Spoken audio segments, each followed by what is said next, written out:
What's up, boys and girls? It's your middleman CEO, Shon-Jhon. Listen, there are three things that rich people cannot afford. Now, notice I didn't say buy, but there are three things that rich people, yes, wealthy people, well-off people, people with a bunch of money, more money than you and I, although I hope to be rich one day. I know you hope the same. There's nothing wrong with being rich. Oftentimes, I think a lot of us put ourselves in bad financial positions because we believe there's something wrong with doing better.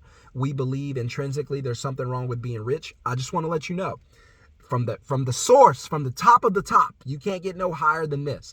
God says it's okay for you to be rich. Now, I'm not telling you I'm a prophet and everybody's going to be rich.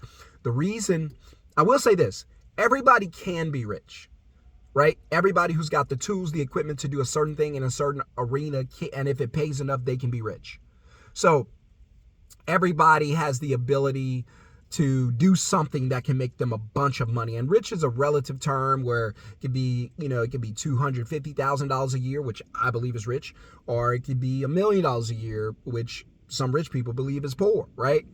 And so, but the truth is, whatever God gave you, the tools and equipment you were born with, potentially that has the ability to make you rich, right? Or make you very, very successful. The problem is most people are lazy. They don't do the work.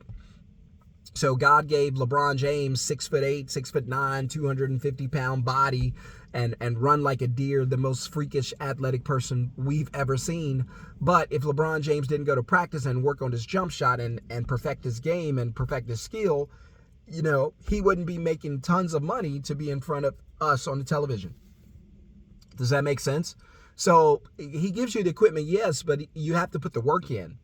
So, and it doesn't always have to be hard work. I did a video the other day talking about, the fallacy of you gotta have hard work. Remember who told us that? It was our parents, our grandparents. Well, remember what age and time they worked in, right? They worked in the industrial age. It wasn't the technology age. You and I are in the technology age. We can make more money than our grandparents and parents did using only our phones, right? Which is what I do, which is what a lot of my students do. By the way, for everyone who got into the master class last night, I'm excited to work with you. Again, just a reminder, you get 2 weeks to go through the course. It's going to be amazing. You can get more time if you need it. I'll just give you about 2 weeks to go through it and get everything down.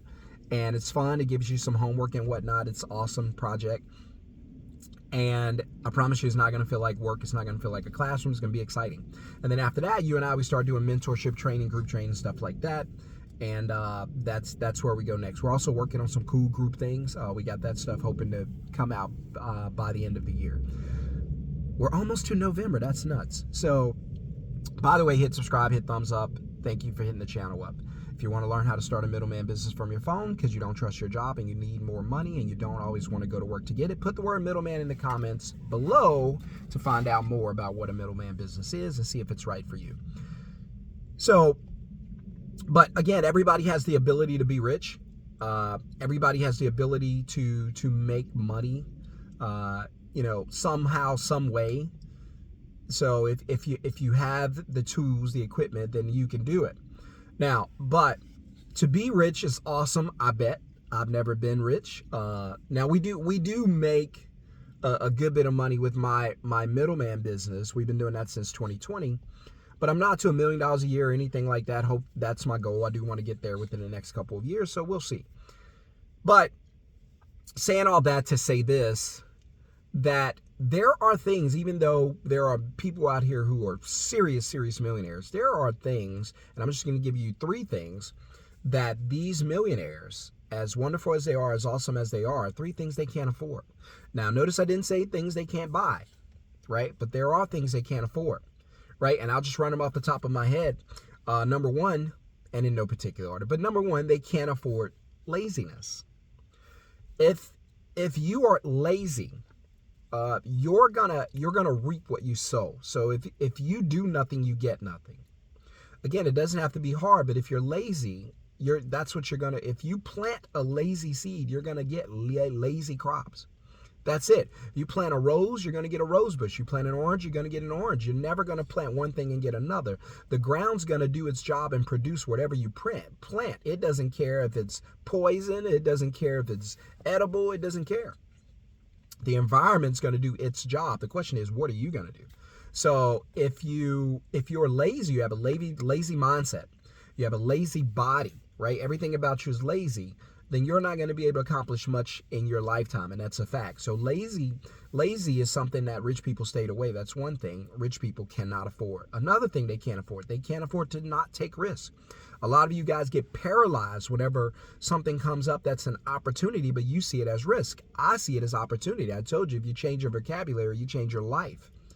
I see things as opportunity. Oh, there's another opportunity. Let me mitigate risks and do a little research, find out as much as I can about it, and then see if it's something that I want to take a shot on. But I'm going to do the research. I'm going to do the homework.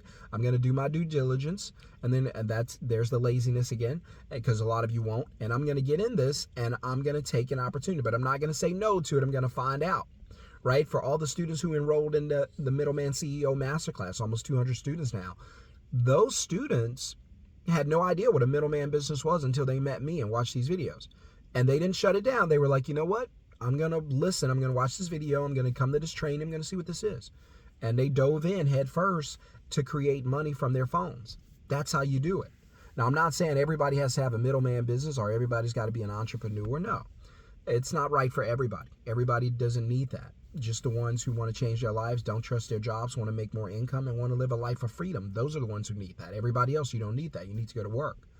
So, but taking risk is something that the average person refuses to do. Everything looks like a risk. Everything looks like failure. They anticipate failure. Anxiety is anticipating outcomes you don't desire. Well, they go in anticipating that, that investment's going to fail. And so they never make the move because they anticipate the wrong thing. How about you anticipate the positive? What if it goes wrong? What if it goes right? Right? So that's another thing that rich people can't afford.